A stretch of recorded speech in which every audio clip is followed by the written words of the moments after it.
Welcome gamers to the start of a Let's Play series of Distant Worlds 2. This is my third attempt at actually recording this particular series. I've been trying different things and just have not had any luck. I've been playing on a trying system. I'm going to stop playing on the trying system and I'm just going to play on a normal system. It's too debilitating for these recordings. It slows me down way too much. Also, we have actually got like a terrible relationship with the Savage Consortium, which is the main group of pirates, and they've been really hitting us hard. So we've had a very difficult time in this particular game. The biggest problem I have, though, is that I've now really have explored a lot around where I am, trying to just get the resources that I need for my just to survive. And the one thing that's now missing is polymer. I've got 4 sources, but where are they? That's the closest one there. And so I either have to go to war with the Teekans, which is not really a problem, but I'm now so far into the game, like I'm a long way into the game. And that's the only source of polymer we have. So we're a long way behind in development. If we have a look at I haven't even looked at this actually, victory conditions. We're not terrible, but when we have a look at the economy, the relative economy, ours is tiny in comparison to the other two that we're aware of. So it's not dramatically bad, but it's bad. And so for a recording, it's just going to be way too tricky. So I'm going to start again, and I'm just going to go through, and I'll do the setup in episode 0. I'll introduce how to approach and play the game if you are new to the game. There's so many different ways of actually playing this game. It is just astounding. So let's get out of here. Let's get back to the main menu, and I'll then start from here. We're going to have a look. This is version 1.1.6.7, which basically is the second version after the Discovery update. There's been 2 really big updates that have come over the life of Distant Worlds 2, and this is the second one. So the second one has brought a lot of extra, sort of not really the quality of life things that we're really wanting, but it is heading towards that road. They've certainly optimized the game a lot, like a hell of a lot. So the game runs a lot faster. It's able to cope with big numbers of ships because the game is just enormous when you really get into it. So it can cope with much bigger numbers than it's ever been able to cope with before. So if you are one of the many people who pick the game up and then just put it away because of how slow it was or whatever other issues you may have had, give it another go, because I think this will be the game. The game has improved so much in that regard. I've never really had a problem with it, I've got to say. Like I'm just going off what people have reported and said. People have been saying it's so much better for them to play now. But I've got a fairly good computer, and it hasn't really had a problem with it.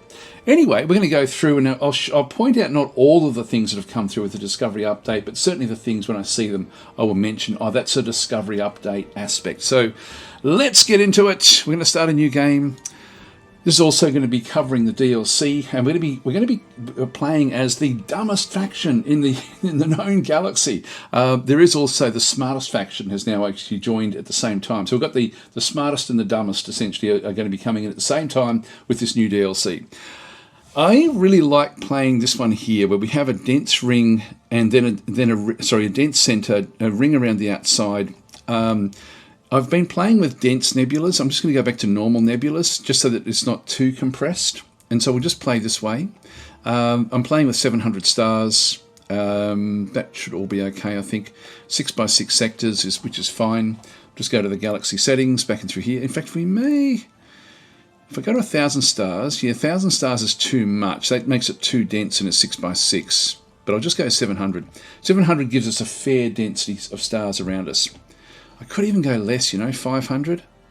500 will only allow you to play on a 4x4. No, I'll play 700 with a 6x6. There we go. So we'll go that way. Galaxy settings starting. So basically that's going to be the expansion. So everyone's just going to start with a single colony, but with some ships. So we're going to have some ships to play with. Tech level 1 is fine. Galaxy aggression is going to be unstable, so it's going to be a difficult game. Hard is going to be also in through here, so the AI will get some advantages when we play it. Research speed, I've put this down to slow. I actually like slow games, and so I'll keep it down through that side. I'm thinking because we're playing the first time to actually really show off one of the actual new DLCs, I'm going to play with a fixed research path, but I will actually go. I could go with all projects visible, you know, just so that you can actually see what's what. I might do it that way. It's going to be overwhelming. If you're a new player, play with only next projects visible and then fixed research paths. And then if you're trying to gauge where you are, save your game, come back out, start a new game with all projects visible with the fixed research paths. That way you'll be able to sort of see what's up ahead, but without it being overwhelming. But I'll play it like this because I do know the tech tree reasonably well. I've been playing this game an awful lot, and so I do know it fairly well. And so that way I can sort of, actually I don't need to, I'll just go next projects visible. That will be okay for who we're playing as. Tech trading, I'm going to allow that one on. Now, I used to play all these sort of games with tech trading off, but to be honest, there's so many different ways to get tech from other factions, you might as well allow trading as well. For example, if anyone's a bit nefarious, they're going to be able to use spies to get tech. You can pull apart ships to get tech. So you might as well have tech trading as well. It's a lot of tech won't be traded unless they're very, very happy with you or very, very scared of you. One of the two. So we'll see how we go. Next is the threats. Now I'm going to be playing with, I might go with many pirates, but very strong. This is a new change that has now come through with the, actually we'll go normal and very strong. But what we'll do is we'll have a house rule. We can only have one pirate friend, and that pirate friend has to be the same faction that we are, if we can make friends with them. Very strong now actually adds very, very powerful ships into the pirate mix. And so even though we start off with very low level ships, they'll be starting off with with at least a cruiser. Well, they'll have one cruiser, I think it will be pretty much what they get at this sort of start, which is extremely strong for the early game. So the pirates become very dangerous. Pirate proximity would be average. Pirates respawn will be stay dead. Space creatures will be few. That's okay. I don't really like the space creatures, so they don't really do much. I think they enhance your reputation a little bit when you kill them off, but it's not dramatic. We'll just play with the defaults in through here with the colonization ranges, the border range. So the colony influence range really is just how much influence you spread out into space, which then defines your borders. I will try to cover this sort of stuff in the actual game itself. And then we have colonization range limit of 150M. So I'm halving what the default is, just so we've got a small range for a smaller range. In fact, I may even go back down to 100M. This will make it so that if we can't, like, if there might be planets that are habitable just outside that 100M range, and we may have to then take poor planets to then go and get the better planets. So it's going to be a little bit of a juggling act. I do enjoy that aspect of the game. Again, if you're a new player, just play it on defaults and that will be fine. The game is so different every time you play it anyway, but you can really tweak things up. So our race, we're going to be playing as the Gizurean. I'll talk about these when we get into the game, because we're going to be playing a very specific way, and I do actually have some tips in the next episode on how you might want to approach your game as the Gizureans if you play as the Gizureans. They're quite different the way that they do play, so we'll do that one in the next episode. So we'll just go next. But these are, just you can see there, the all research -10. This has a double impact. It not only makes it harder to break into technology to actually go and research, but it also then has a draining effect on how fast you can get your research. So a negative all research, and no one else has got it in their factions. This is why they're the dumbest faction, in the dumbest faction known to man, or known to the rest of the galaxy. These really are terrible in terms of their actual research. So that will be where we go. And then our government, I'll also talk about this in game, but you can see we get another negative 5% in through here with all research.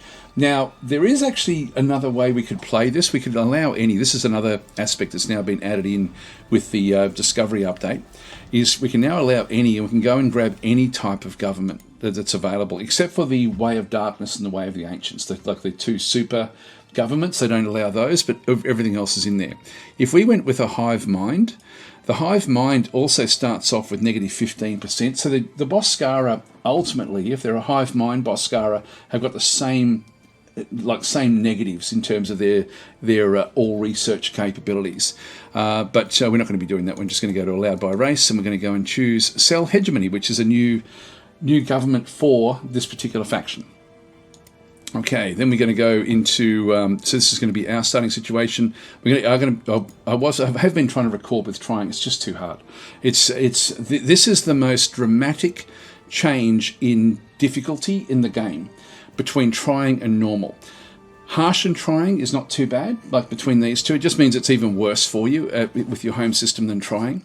Trying means that you're going to miss out on some of your resources, and you may not find them, which means it's a null game. So this is something where I hope that they change this a lot in the coming months, because, as I say, the difference between a normal system where you've got at least one source of all of the different resources that you require to construct anything you want, it will be in the normal start.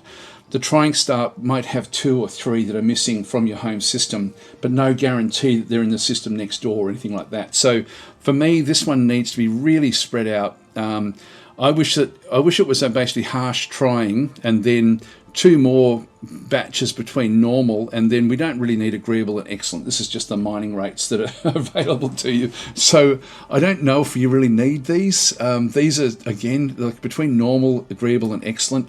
Not a great deal of difference, but there's a massive difference in here between these two here. This really is such a big leap from in terms of difficulty. So if you're a new player, don't play on trying. It's going to drive you nuts, absolutely nuts. You've got to play a very specific way for that to work. Anyway, I hope I've sort of explained why that's so bad, but it really slows you down. Like, it's fun to play if you're used to playing the game. I like the challenge of those, but not for recording. It's one of those things. I thought I'd get away with it, but I couldn't. With that polymer, as I showed you with that other game I was playing, and I was a long way in before I started to find the polymer. Yeah, just debilitatingly bad. So anyway, normal will be what we go with, but they do need to have more steps in between trying and normal, and they do need to guarantee that the resources that you do need are nearby. I don't mind if harsh was basically what trying is, that would be okay, where you don't have a guarantee of the resources nearby. But I think that trying, and maybe another couple of steps in between trying and normal, should actually have a guarantee that those resources will be in nearby systems. It's still hard enough, because you then have to protect a bigger area than if it's just your home system. Hope that makes sense. Anyway, it is by far the biggest step in difficulty. So we're forced to play on normal because of the recording.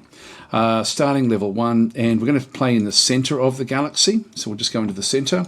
Other empires, I'm going to ditch the Boscara because they often are friendly. I'll play with 15, and I'm going to add a new empire in here. I am going to add in Quamino, I think, which is sort of like supposed to be one of our enemies. We're going to make them also go to level 1, the same as us. Starting is fine. The proximity, they'll be nearby. Government will be Geniocracy, which is their default government. This is their new government that's coming for that one. Home system will be on normal as well, and not met at the start. I could add another one. I'm just thinking of other ones that would be interesting for us to go up against.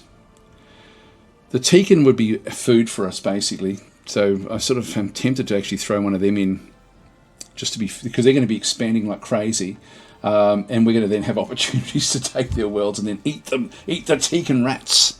Let's do it. Of course, we're going to have to do it. Level 1 starting nearby, of course, as well, and they're going to be. I'll make them into a mercantile guild, which is one of their defaults, one of their sort of unique starts that they can actually have as well. So they'll be just nearby. So that will be at least 2 factions, and there may be another one or so that might be close to where we are. Let's just ramp this one down to say 14 plus these other 2. Victory conditions, we're just going to go with all the defaults, except we are going to turn off race-specific story events. I'm sort of tempted to put it on, but I find that with this one on, it plays out a certain narrative every single time you play that faction, and I get bored with that. So I just keep that off. For me, it's not as well fleshed out as I would like. And I haven't played with it on for a long period of time, by the way. So it may have gotten better over the months, but I just don't play with it on. I just don't enjoy the sameness of it. Because one thing I love about Distant Worlds, and particularly Distant Worlds Universe, was just how different every single playthrough was. Now, I've got to say that Distant Worlds 2 versus Distant Worlds Universe still has the edge on that unpredictability, which I loved. I've always described Distant Worlds as beautifully unbalanced. Like, it's the most beautifully unbalanced game that I've ever played. This game is a bit more balanced than Distant Worlds Universe, so it's still beautifully unbalanced, but not in as wild a way as Distant Worlds Universe was. But I also used to always describe Distant Worlds as a space opera, because you don't know what's going to happen, and that's very much the case with Distant Worlds 2. I'll talk a little bit about the approach to the game when we go into the next episode, because the game, you've got to get your head into the right frame of mind. And I might do it in this one, because I might cover the automation options in this episode. This will be a fairly long episode. No gameplay in this episode, by the way. We'll get started, but no actual gameplay. Down through here, we can actually now split out, with the Discovery update, you can now split out between the different types of general story events. So if you don't like the Hive, for example, you can actually now turn them off. And by the way, the Hive now plays very differently than what it did before the Discovery update. The Hive now sets up, it's not just the big carriers, you come across them, they just run rampant through space, destroying everything in space. Now what they do is they've now got destroyers and frigates. It's for whatever reason, I don't know why, but the destroyers are weaker than the frigates. Hey, I don't know. For every other faction, it's the other way around, but for the Hive, it's that way. I don't know if that's a bug or not, but anyway. And so they've got destroyers, frigates, and then the Hive carriers. Over the course of the mid-game into the late game, those ships will start to try to find each other, collectively create like a powerful fleet. They'll then take on the pirates. Once they've dealt with the pirates, they'll then take on the players, and they will devastate if you don't actually deal with them early. So it sort of is like a common threat for the pirates and for the players, which is really, really cool. Like, it's a very interesting way of actually sort of structuring the game. So it's very, very different. If we end up in a position that I don't like at the start, I will actually go and show you what I mean with that, because we can sort of see that in action. But anyway, let's just leave that one. Let's just start the game and see what we get. And then I'll talk about automation, because I know that is a factor where people think, it's too complex. I don't want to play this game. Yeah. It's actually not bad at all, depending on how you want to play it.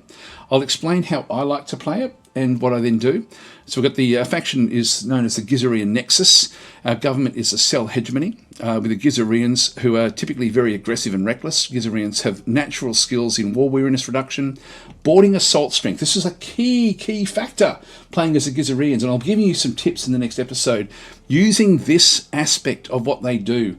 Yeah, boarding defense as well, construction research, troop research, repair rates, troop maintenance savings, ship maintenance savings, appearance chance for admirals, and appearance chance for generals. Our leader is Jatari Wuzeki, skilled in, it sounds like an Italian Gizurean, we've got an Italian bug, skilled in, I don't know if Jatari is an Italian name, but Wuzeki, actually Wuzeki doesn't really sound Italian either, does it? They don't use the Zs like this. Polish? A Polish bug, and he was skilled in mining rate and counter-espionage. Holmes' colony is Allustrastra 3. Actually, that's a mouthful. I'm going to have to change that one. A sandy desert planet in the Allustrastra system. Our level of technology is expanding, allows him to explore beyond our home system. Explore, expand, and conquer. That's what we're going to be doing in this particular playthrough. Let's get started. And we are not where we want it to be. So this will often happen. Even though I asked to be placed in the center of the game, I'm just going to go and pause when we get started here. I'll just press the space bar and pause it. This is not the start we want. And this often happens. So what actually tends to happen is the game will position the various players and then put you in where there's a gap where you asked to be. If it can't find a gap that's going to work, it will then just find another, it'll go further out from where it wanted to go. So even though it was looking in the center was full. So it thought, no, can't put you there. Just restart a few times, or maybe even reduce the number of players if you're wanting to have a very specific start. In this case, this is not good for us because we end up in the void. So the area between the core and the ring, we're sort of close to the ring, but this is actually a long distance between anything. Again, it's just difficult for us to expand. So I want to be close to the action in the core here. So that's not going to work for me. But it gives me an opportunity to show you those Hive ships. So let's go and do that one. So we're just going to go across to the game menu. We are going to go to settings. Oh, it's not settings. We're going to go to the game editor. And we're then going to look for Hive ambushes. We've got a couple of them in here. So we'll have a look at the different sorts of ships that we actually have. So we've got a a hive ambush back out through this other side. So this is, if you've played the game before, you will be familiar with, this is a hive destroyer that's sort of been placed in here. Still very, very strong, but not as strong as the frigates and not as strong as the carriers. Anyway, that's the destroyers. So that's going to be like a lowish level type ship. We'll just get out of there and just click so we don't have it selected.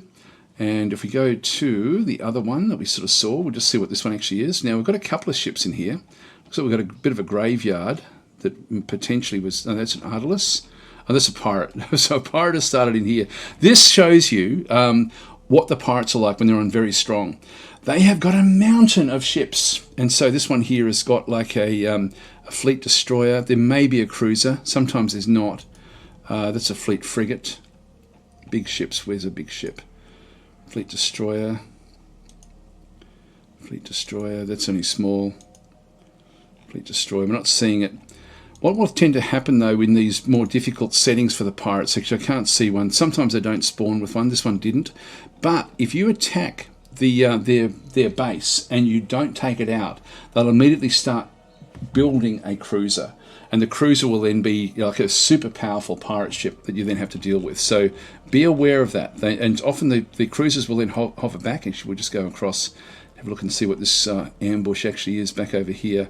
This looks like another smallish ship. This one is a frigate. The frigates have got like, more than double the attack strength of the other ships, of the destroyers. So these have got like a much higher strength for those little guys in through there. And then of course we still actually have the where is it? I'll just find another. There's a pirate. There's a hive ambush and a yep.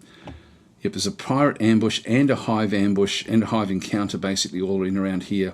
And this is one of the carriers, the hive carriers, which is 6 times stronger than the frigates. So these are incredibly strong. And so eventually what will happen is all of these different hive ships will try to find each other, create a massive fleet, and destroy the galaxy. So that's actually the threat, but it's no longer just a random positioning of a single carrier wandering around the place. It's going to be something that will be ongoing, and you will have to work with other factions to actually deal with the hive threat. So it creates a drama for the mid-late game. And it's not that everyone has to band together. It's just going to mean that you will have opportunities to either help or not help. And but just be aware that it's some way or another somebody's going to have to deal with these. Initially it's the pirates, and then it will be the other faction. So it sort of shakes things up a fair bit, but you've got time as they start to be discovered, because you'll be able to deal with them piecemeal until they actually, unless you leave them alone, in which case they will come together. Not just you, but if the whole galaxy decides not to deal with them early on, they become a massive threat. So this is a new big change to the Discovery update. Nothing to do with the DLC. Right, let's get started again. I hope I've explained that reasonably well. So we'll exit to the main menu. The editor is still on. That's okay. We'll just go start a new game. Now, remember all of my things. By the way, if you have got the game and you haven't played it for a long time, and you sort of see these little things, these are warnings when you see this orange band around whatever buttons are there. And so this is just telling me I don't actually have the cores that it recommends to play the game with 2,000 stars. I can play it with anything else, but it's just a recommendation. It will still work. It's just not going to be optimal. So depending on your system, you may find that there's more oranges in here than so you can at least pick and choose where you can start. Now that's been in there for a while. Let's just go across. And Gizurean, cell hegemony, center again. We're going to be trying for the center. Other empires, we're still going to keep these where they are. Yep, that's all okay. Start the game. Fingers crossed we get what we want. God, the artwork is really nice in the game as well. The ships designs for both these factions are really cool. I've had fun playing with the Formino and the Gizureans. Let's get started. So this is the expansive Clatoony Swarm. Sounds good. And we're in the core. We're in the center. This is good. So we're on the edge of the center, but it's still the center.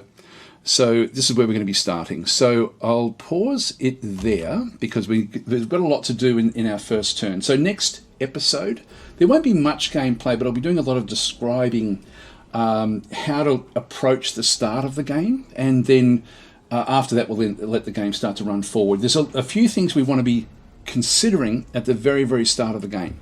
And there's going to be a couple of little issues that we're going to have as well at the start, which we're going to have to get our head around so that we can then sort of deal with other things with it as well. And I'll talk about that in the next episode. So next episode, there'll be a lot of talking, which I know that you guys absolutely love, and very little gameplay. But no, there is a lot of important things to do. We have to design a fleet which is going to be able to take on these massive pirate fleets. So we'll be doing that in the next episode. So lots and lots of tips with how to approach the game playing as the Gizureans will be the... and I'll be going through all the benefits of playing as the Gizureans and all the negatives as well, but then trying to make the most of what we have to make us so that we're really quite effective in the game itself. And I do have some tips about that, so I'll do that one in the next episode. Right, so let's actually now talk about automation in the game and how to approach the game, how to sort of play the game and get enjoyment from it, because I find so many people approach it like a game, meaning that you're approaching it to try to win it as quickly as you possibly can. So big tip, don't feel compelled to play it on 4 times speed, which is the fastest speed. You will lose the immersion when you do that. Believe me, it's one of these things. I notice that nearly everyone plays it on 4 times speed because they're then playing it as a bit sort of almost like where the fleets will just fight each other and you won't really have any control over anything. The economies will sort of look after itself. I don't know where the enjoyment comes from playing it that fast. And for me, like really, I play the battles out at half speed so I can see each shot and see exactly what's happening, analyze what's going on. I love that aspect of it. So you can really get into the nitty gritty of combat and all sorts of different things. I play the normal game on either normal speed or 2 times speed if there's really just nothing happening at all, but never 4 times speed anymore. I just don't play it that way. You lose all immersion. Talking about just how to get your head into the game, the important thing with Distant Worlds, it is a simulation first, a game second. So when you treat it as a game that you're trying to win all the time, forget it. It's just not going to happen.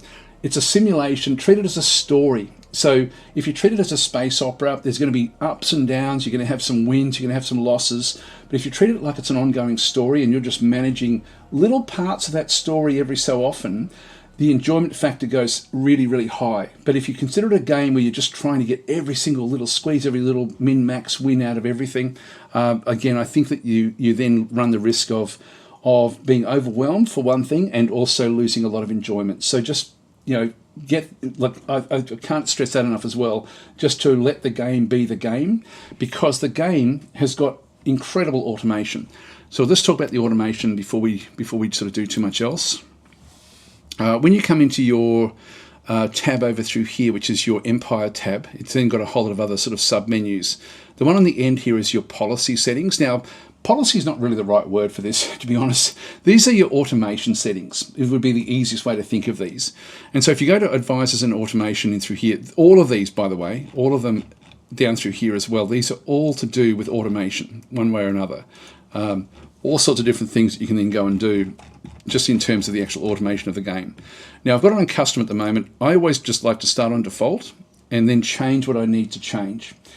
Depending on what you want from the game, and remember, you're approaching it as a simulation, you're approaching it as something you can just watch and enjoy, and then you're just going to impact the one little area of the game that you might be interested in. And so for me, my main interest is to only really be impacting what happens with the fleets. I want to be controlling the fleet management, I want the composition, and also what they do and where they go. So that's actually what I want to be doing. So I just put all of these last 3, these fleet formations, onto manual, or I can just go down into, I'll just close these up, I can go down to fleets, which just has the same 3, so the same 3 at the bottom there are listed in here, and you just go and flick them onto manual. That's what I do, and that's it. When I'm playing the game, you can see these have now gone back to manual as well. It's just a bit of a handy way to sort of grab those. The rest of them are either going to be on manual, which means I'm in full control of it, and the AI won't even tell me what it thinks what I should do. There'll be no advice coming our way. You've got full automation, like this colony population policy is fully automated. So that means that the AI will step in and take over the automation for me and won't even tell me. It's just going to do it automatically without even saying, hey, we should do this, or hey, we should do that. The next two in through here, suggest and execute, which means it's still like automated, but it's going to tell you what decisions it's making with that one, just so you can override it and say, hang on, don't do that. That's a bad idea. And the AI does make some little mistakes every so often, and so I tend to leave a lot of things on the next one, which is just to have suggestions where the AI says, look, I recommend that you do this. Do you want to do it or not? Now, if you're really just wanting to automate the game, don't play it on hard or anything like that, because otherwise you will have to step in to sort of make sure that you can get ahead of where the AI would be. But just you can play the game with everything on automation if you wanted to, and just focus on one ship, one planet, whatever it is that you're interested in. So the game doesn't have to be overwhelming. It can be like where you're playing a very small portion of a massive, massive empire. It's all up to you. Now, I like to get involved in a fair few things, but I like to have the automation there as a backup. So that way, if I don't make the decision, it's still going to be advising me or making the decisions for me. So, for example, in terms of the technology, it'll always sort of start off. Usually, the factions will start off trying to get the next level of hyperdrive at this level, and so that's the first one it grabs. If I don't choose anything, because of the automation settings, like research will be automated. You can see there through there. So the research will just go and make a decision for me once they've actually done the research here. But you can see there, it's this one for us. We are as I said before, we're the dumbest faction in the galaxy. It's going to take me 200 years to get this particular tech. But we have some other things we can do playing as the Gizureans to actually accelerate that one quite dramatically. So we'll sort of see how that one does play out. So we can still get our techs, but we get them in a different way. What else do we need to talk about? That's probably the easiest one with the automation. I won't get too complex in ways that you can sort of really get like automation where you can just leave the game and let it run overnight and then come back and start playing. That is a fun way to play the game, but there's a few other little settings you've got to do to tweak that one so you don't get the pop-up messages. But other than that, really, like just I do recommend that you start with default and then just turn on or off what you do or don't want. I typically, once they get going, will allow them to build any base that they want, but not at the start. And ship construction, I ultimately want to handle that myself because I don't like the decisions that it makes in that regard. So they're probably the two that I changed fairly early on. But the others, and sometimes the diplomacy gifts, if I find that it's annoying me, I just turn that to manual so I don't get bothered by it. But everything else is pretty good. Like it's actually, it's not too bad at all. Anyway, that's the automation settings, and that's pretty much our start. So I will catch you in the next episode where we sort of go through and sort of start the actual game itself, playing as the Gizurean Horde, or Swarm, I think is what they're called, aren't they? And this is Tufent. We've got to change these names. Daz Swarm. Which we call it the Daz Hive. We call it the Daz Hive. There we go. So that'll be our name, our main home planet. And in the next episode, we'll do a deep analysis of the Gizureans, what we need to do to try to get them ahead of the game, and so that we can then take on the pirates. As I said before, had a quick look as it was coming in. We are on the edge of the central section, which is fine. Got a couple of nebulas in the middle through here. By the way, you may want to turn on nebulas just so you can see where they actually are. So this is the nebula boundaries. Often this will be the default where you don't really get to see the nebulas easily. So make sure you've got that turned on. I do also have like the ship travel vectors. I think that's on by default anyway, actually, but that's okay. And also the location badges just in basic mode through there. But you can actually change various things like extended and detailed with these as well. But have a play with these settings down here, which will then change the way things actually do look. And so they're the badges there, for example. If I change them to extended, we then get more information about each sort of area that we come across. It can become a bit overwhelming in a congested galaxy. And then finally, you've got the detailed as well, where it then goes through, and ultimately when we get more information, it will then sort of show a lot more other things. But I'll just go back to basic. Basic tends to be enough to then just sort of give you basic information about the sections that you're then looking at. All right, we will leave it there, guys. Thanks for watching, and I'll catch you in the next exciting episode where we don't get much gameplay, but we will do a little bit. Next one will be mainly ship designs and really focused on the Gizurean benefits. I'll catch you then. Oh, before I get going, thank you if you have supported the channel through Patreon or through merchandise or through memberships, whatever it might be. It certainly does make a massive difference. So thanks if you have done that. Also the coffee.com. I don't actually have any mods as such for Distant Worlds on my coffee.com page, but all of those are in the links down below. So please consider looking at those. And yeah, again, thank you if you have supported the channel over the previous years. It's been awesome. So thanks, guys. I'll catch you next episode, which should be tomorrow, I think.